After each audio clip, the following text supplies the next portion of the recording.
Adunay lingkuranan, palingkod, kinaglingkod ko.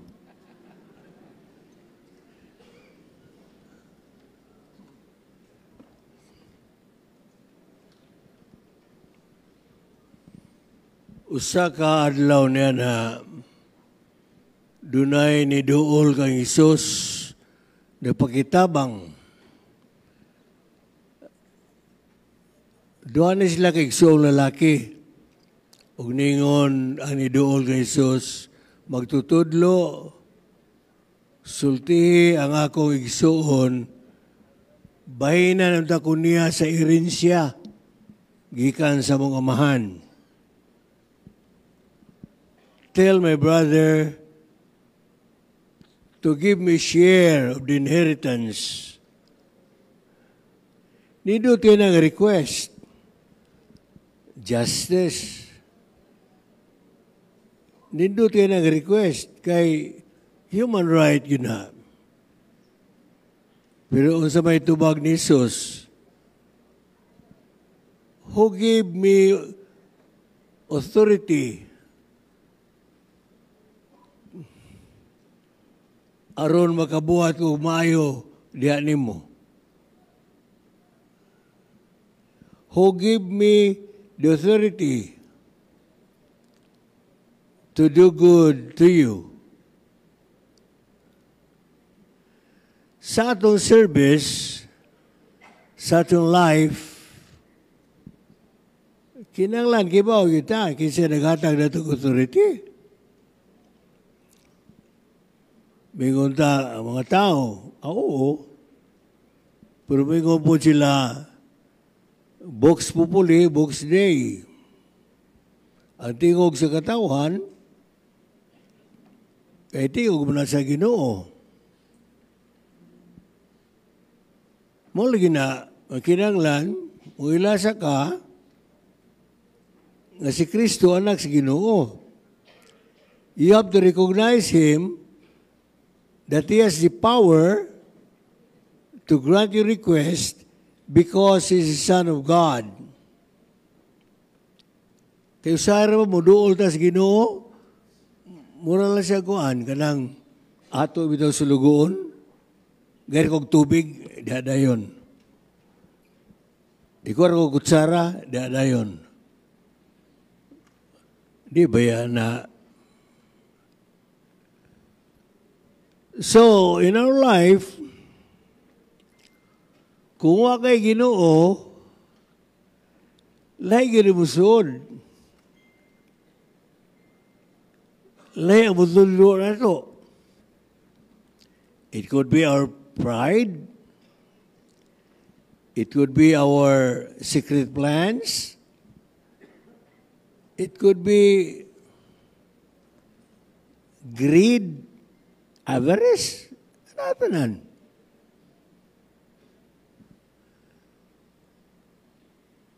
Even in service, as a governor, as a mayor, as a priest, they serve beside me. First of all, we have to recognize that we are serving in the name of Christ, who is God. He is powerful, and He can help us how to deliver the goods to the people. Alang nako, ang kinamayuhan yun nga, nihatag na ito example, the service, mo yun ang Blessed Virgin Mary. Nga naman, she was only 13 years old. Pagkapari na ko, 1966, tuhigayon na, makakasal pa kong laki nga 14 anyos. Karon mapriso naman ko, kay 18 naman. O kanya 13 anyos, makakasal ko. Ang babae, 14. Karon din na. Pero kung pasabot, Mary was only 13 years old. What did the angel say? Gabriel, blessed are you among women. God is always with you. Ang power sa Ginoo nani mo. Why sa tanan mga babae why makalupig nimo?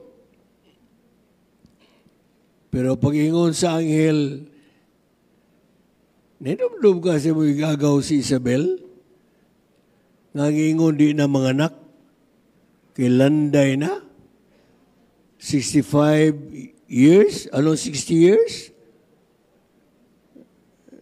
Sabak na siya, mabdos na. 6 months. Perting lipayan, Maria. Kaya bitaw malipay ka sa kadaugan sa uban, pagkaninduta ginana.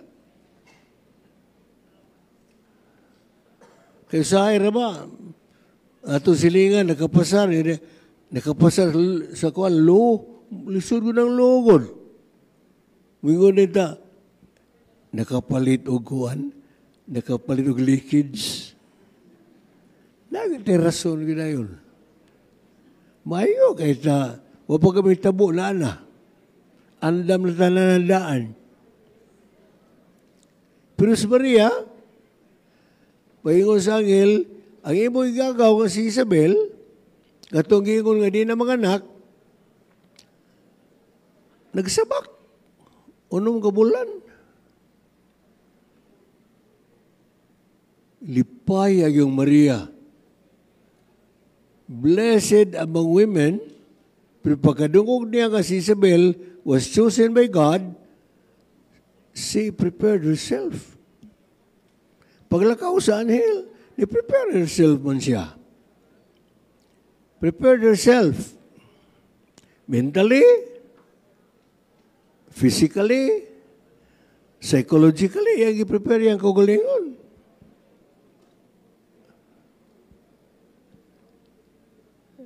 Ano physically, yung i-prepare yung kagalingon? Ang balay ni Maria, gikan sa balay ni Isabel, was around 70 miles. Uy, 140 kilometro na. Pagkibaw ni Maria, nga muna, yan namin ko kalingon, ilatas sa kabukiran, ato din siya. So, kung imong anak, way suhol, mula ka ubang 120 kilometro. Pero si Maria, lahir pa siya. Parte bang lipayan niya nga, ang igagaw, gibinisyon na sa Ginoo. Kana bitaw, di ka mais, bitaw. Di ka mais, sa'yo na kay service. Pero mais ka, patalisura yan eh. Ato rin niya. Tiguang lago ko. Ako kinitiguangan ko na rin. Mao nga, she prepared herself physically. She prepared herself mentally. Musilbi ko ni Isabel, 60 years old, kakuhaan pa lang na, kung paliho ko na ako. Ako na mangumpra. Ako na mangusina. Ako na yung ito sa kuhaan. Ako na manlaba. Yan lagi butang siyang sa labutan, naroon niya mahupad siyang buhat. She prepared herself. Iyagi didawat ang tanan buluhaton. Kakuhaan pala si Isabel. Wala yung anak. Tiguang sa nabambana. Zacarias, tiguang eh. Hindi na sila makakanta og, let me try again. Wala, love in the afternoon ko to. Wala. Mao nga, Mary prepared herself mentally. Whom am I going to go to serve? Panalangin na si Ginoo. Whom am I going to serve? The people of God.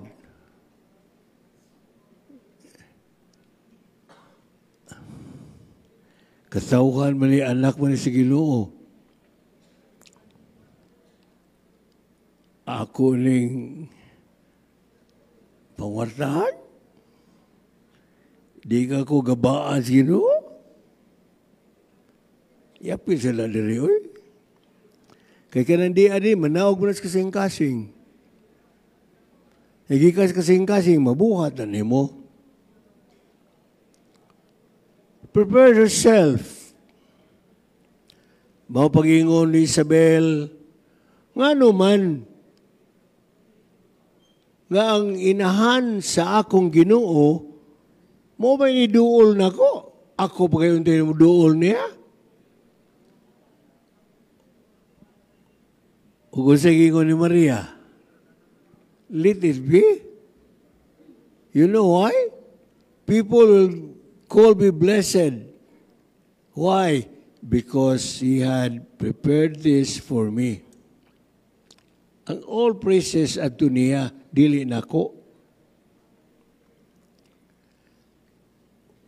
Kung mo na imong targets kinabuhi, nga daygon ka, panuhol ang mga tao nga mong bakpak ni mo permi. Ay naglansar. Pakpakan ka. Kaya mo ba imong tumong sa kinabuhi? Pero Mary, ingunay siya, yes, people will call me blessed because He who is mighty has done these things to me. We have to realize what are the gifts God had given us.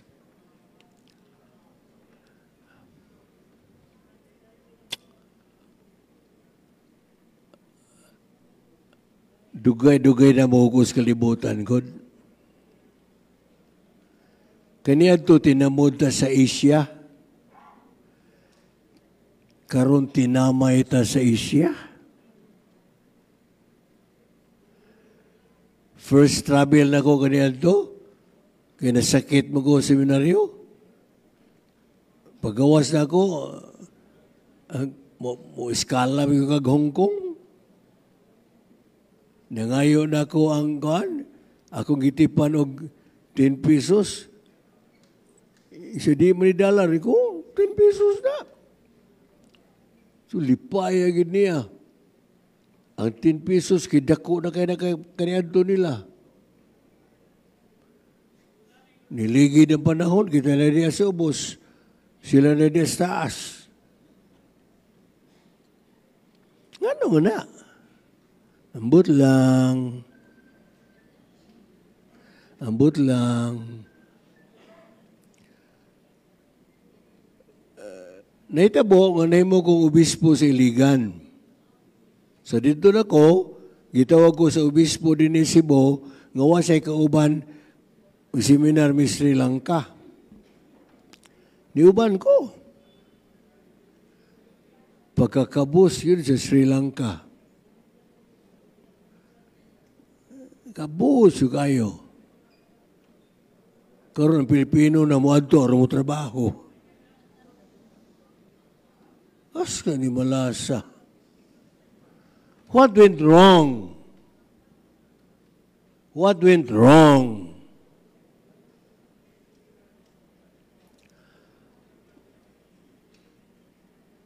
Dito ko sa Iligan, tawag ko, migo na ko, panin Cebu, kay cornerstone lagi sa kuwan. Masimo sa hotel. Dito na mi. Itawag ang iyang sinaligan, andang lumatanan. Di pa kita mahimo yun. Nga naman. Wala kay, kuwan na, nanay, kuwan, muse permit. Muse permit. Diyan di naman nakasugod. Wala may muse packet.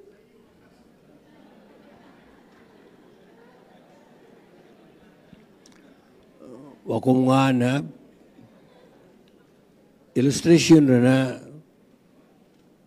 kaya may ingon mo ta, usbon tang konstitusyon, aron ang mga foreigners mo ni pikat. Usbang imong batasan, nga di na ka mangawat, aron sila mga ni.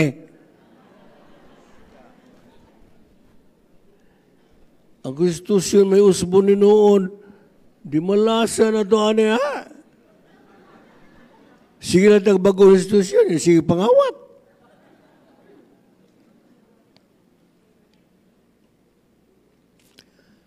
Mo nang naubos ta. Napare ko apa mo mga tao. 1966 ko napare.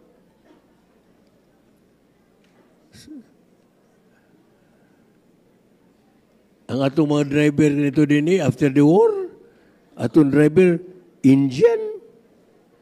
Atong atong mga Sireno, Indian. Karon Pilipino na driver, Pilipino na Sireno si India. Ano nabalim ni? Something went wrong.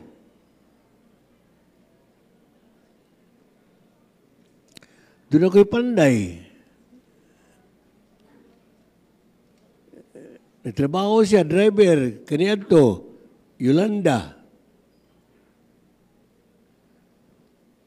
After 6 months, mga foreigners, nguli na. Mga Pilipinos na gada. Foreigners pa gada, dagko ka lang sweldo, 20,000 ang buwan. Pilipino na gada, 5,000 ang buwan. Nawang 15. Nipilit.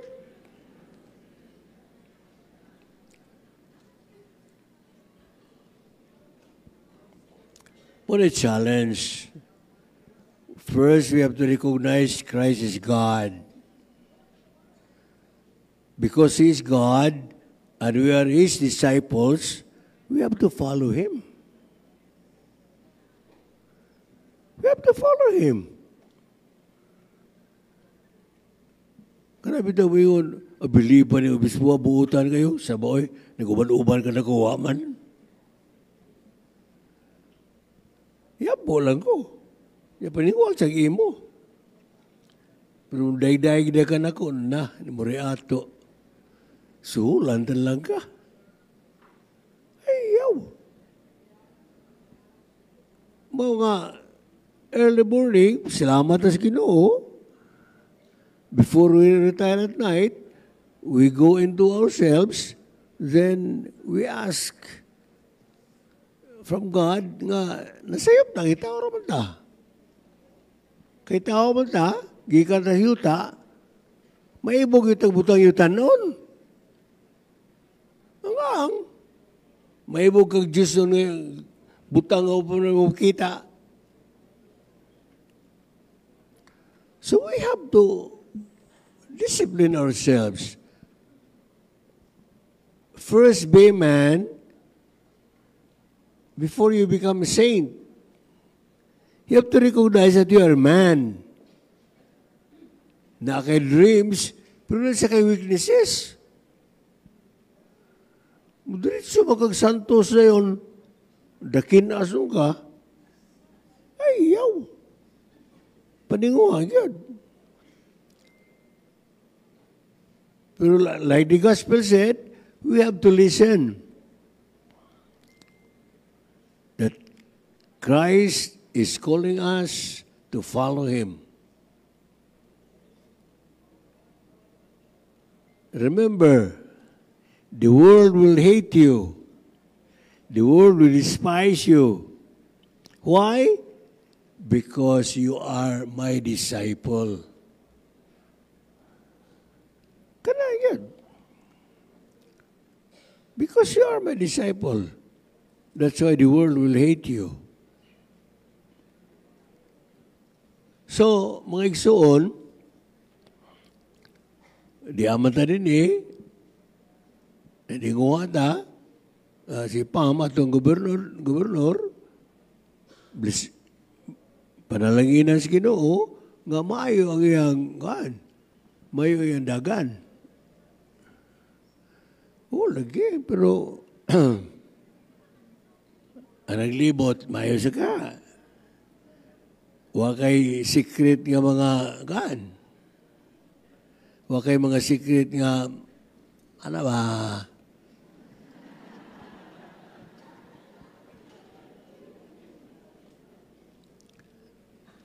Mo man ay kuan. Mo man ay makapildi na to. Ay kita makarecognize kita nga natay needs pero disiplina masata. Pero kadalaw tagaan ka muwa sa imong kuan muwa ang imong sense of judgment ang decorum muwa. So muna with all the natuntanan, kami mga pari, nagkagawis Ginoo nga ang bagong administration ko, hindi nila spam, kundi tanan yun, Pilipinas. Tanan yun. Tagaan ta sa iyang kuan. Tagaan ta sa gracias Ginoo to recognize that serving people is serving God. Ang mga tao, binuhat ko na si Ginoo. Ang mga tao, tinubos ko na sa anak ni Kristo. Ang mga tao, gilamdagan ko na sa Espiritu Santo. Mao nga, kanang identity, ato na respitaan. Ato sila ibayaw sa as. Kung simba ko, lagi na, kay tao naman ta, sapagkat kita ay tao lamang, o andam sa tas pagdawat o koreksyon.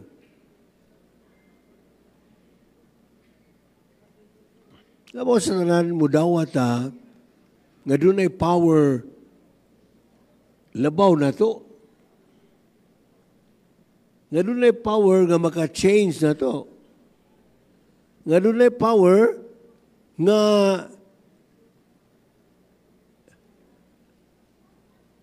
nilamdag ni Maria Santissima, nga katong babayana nga 60 years old, chosen by God, mga anak, bisan dako ng edad, uperting lipayang Maria, nga makaserve siya itong pinilis Ginoo. Karang ta mga vision. So with you, with the priests, na mga madre po, we pray for you, Governor, and all the mga dagkong tao karon sa panggobyerno. Nga, it is not easy to serve, but once makalimot ka na, mas lisod-lisod na ang pag-serve. Kaya imo naman ko galingon na imong giikuan ang imong giapas. So, congratulations, Governor. With all our prayers, mga igsuon kong kaparian, mga igsuon kong kamadrihan, alang sa itong Governor, o sa tanan nga nakadaog sa Tibok, Pilipinas.